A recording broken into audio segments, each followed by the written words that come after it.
వాళ్ళని చూసి వాళ్ళలాగా ఎందుకు చేయట్లేదు అని అంటారు. కానీ మనం రెగ్యులర్గా వాళ్ళు సినిమా రెగ్యులర్గా చేశారు అనుకుంటున్నా దాన్ని ఎగ్జైట్ అవుతారు. మళ్ళీ ఇప్పుడు తమిళ నుంచి వచ్చిన మలయాళం నుంచి నేను కూడా చెప్పిన లోక నేనే తెలుగులో రిలీజ్ చేశాను. ఇప్పుడు ఈ మాటకి నన్ను పచ్చి బూతులు తిడతారు మళ్ళీ మీడియాలో అంతా. లోకాలో స్ట్రైట్ తెలుగు సినిమా తీస్తే లోక ఇది లాగ్ ఉంది, ఇది స్పాన్ లేదు, ఇలా ఉంది అలా ఉంది అని తిట్టకపోతే నా పేరు మార్చుకుంటాను. 100%. ఇక్కడ లాగ్ ఉంది అక్కడ లాగ్ ఉంది అని స్ట్రైట్ తెలుగు సినిమా లోక అయ్యి ఉంటే చూసేవారు కాదు. అవునన్నా జరిపించింది. మనకేంటంటే మనము తెలుగు ఆడియన్స్ తెలుగు ఎలా అయిపోయామంటే ఒక ఆ చిన్న ఎడ్జ్లో ఉన్నాము. ఏది ఇట్లా అనేస్తున్నారో తెలియట్లేదు మనకి. ఇప్పుడు ఏది నచ్చో తెలియదు మనకి.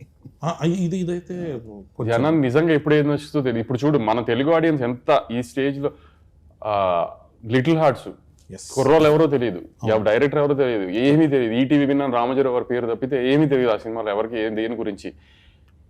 ముందు రోజు ప్రీమియర్స్ 2 రోజుల ముందు ప్రీమియర్స్ చేశారు. చాలా బెటర్ బుకింగ్స్ తో ఓపెన్ అయినాయి. ఆ రోజు రిలీజ్ అయిన 2-3 సినిమాల్లో చాలా బెటర్ బుకింగ్స్ తో ఆ సినిమా ఓపెన్ అయింది.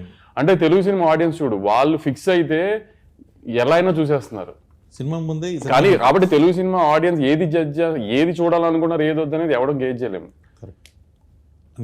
మాస్